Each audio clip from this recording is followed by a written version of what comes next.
Jean-Marc Béguin, bonsoir. Bonsoir, Yann. C'est la dernière pour nous aussi, Rétro Brésil, dernier épisode avec l'homme qui a marqué le début du 21e siècle ici au Brésil.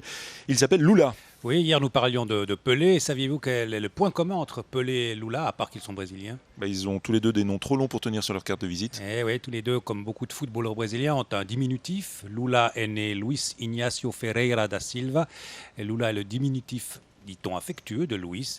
Il finira par l'intégrer officiellement dans son nom pour que ses enfants le portent. Bon, alors donc nous l'appellerons Lula, c'est d'ailleurs plus court. Et c'est vraiment un symbole de la démocratisation du Brésil. C'est le chaînon entre la fin de la dictature et le Brésil moderne et démocratique. Et il a joué un rôle essentiel dans cette histoire. Alors pourtant, rien ne le prédisposait à devenir président. Lula est né en 1945 dans une famille pauvre du Nord. Son père émigre dans la région de Sao Paulo et fonde un nouveau foyer. Sa mère élève donc seule les 7 enfants. Lula doit quitter rapidement l'école pour gagner quelques sous. Et à 14 ans, il entre dans une usine d'automobile, puis devient ouvrier métallurgiste. Nous sommes au milieu des années 60, sous le régime militaire. Lula se syndicalise. C'est un tribun et un habile négociateur. Le profil d'un dirigeant à 30 ans, 1975.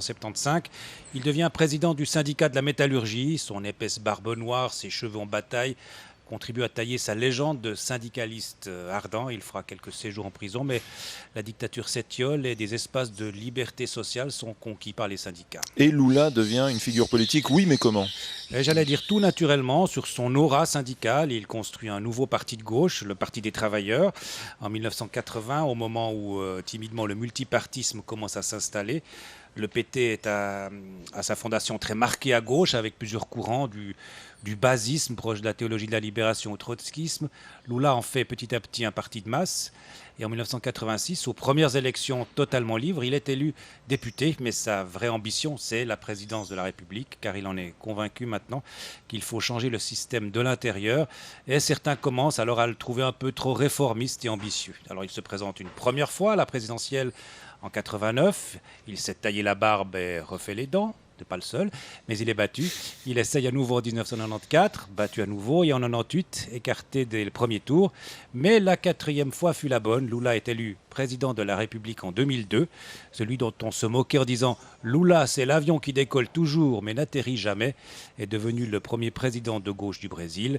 Toute la gauche mondiale alors déboule ici au Brésil. Lula, chantre de la démocratie participative, va faire de Porto Alegre et de son forum la vitrine des expérimentations sociales.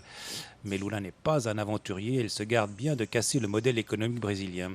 Il existe une machine Lula, comment fonctionne-t-elle, Jean-Marc? Alors d'abord en transformant progressivement le Parti des Travailleurs de parti très radical et s'appuyant sur les mouvements sociaux et les assemblées de base, en parti de gauche moderne s'appuyant sur ses élus de plus en plus nombreux, et la manne financière des syndicats pour faire court, disons, en social-démocratisant le PT. Et Lula a eu l'intelligence de ne pas casser l'économie. En effet, après le boom des années 70-80, la crise financière allait imposer de dures cures d'austérité sous l'égide du FMI. Lula va suivre le FMI tout en développant des programmes pour accompagner ces mesures et pour sortir une partie des Brésiliens de la pauvreté. Alors, sous son règne va naître une nouvelle classe moyenne, plusieurs dizaines de millions d'anciens pauvres qui accèdent à la société de consommation.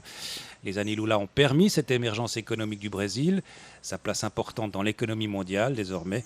Et Lula, c'est ce miracle économique brésilien où l'on n'oublie pas les plus défavorisés ou comment satisfaire les riches sans oublier les pauvres. En tout cas, dans l'intention. Écoutez, Lula, c'était en 2004, lors de son passage aux Nations Unies à Genève. Je suis convaincu que ce siècle est le siècle des pays en développement, avec des pays au grand potentiel comme le Brésil, l'Afrique du Sud, la Chine, l'Inde. Il y a une perspective de croissance extraordinaire. Nous avons une bonne base intellectuelle et de formation professionnelle, et nous avons ainsi la capacité d'entrer en compétition. Voilà, Lula en 2004 aux Nations Unies à Genève, donc pour parler du miracle brésilien qui a quand même des aspects pas toujours reluisants. Oui, parfois le miracle est un mirage. D'abord, le PT s'institutionnalise et doit trouver des alliances avec des partis et personnalités de droite, pas toujours au-dessus de tout soupçon. Et parfois aussi, le pouvoir corrompt. Lula et le PT doivent faire face à un très gros scandale de corruption en 2005. Le pouvoir vacille, mais il s'en sort et il est réélu en 2006 grâce à sa gestion économique intelligente et la croissance, est dénoncé quand même comme un traître sur sa gauche, mais qui permet au Brésil de maintenir les grands équilibres économiques, de rassurer les investisseurs qui se ruent pour participer au miracle économique brésilien, tout en pratiquant une politique de redistribution sociale. Ainsi, Entre 2003 et 2010, le salaire minimum a augmenté de 54%. Un programme d'aide aux familles les plus pauvres touche plusieurs dizaines de millions de personnes. Quand il quitte le pouvoir en 2010, sa popularité est au zénith et le Brésil vient de vivre 8 ans de croissance et de développement social sans précédent. Salué unanimement dans le monde, les années Lula, c'est le seul exemple de changement réformiste maîtrisé mais non populiste.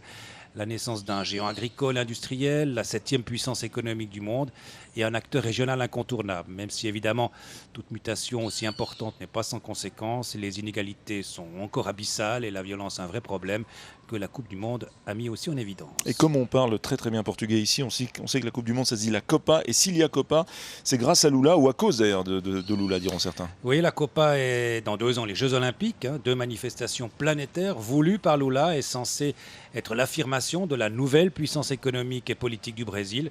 Malheureusement, depuis le Brésil a été rattrapé par la crise mondiale et le prix à payer pour la Coupe du Monde fait grincer beaucoup de dents ici. Nous avons d'ailleurs eu l'occasion d'en parler tout au long de cette semaine.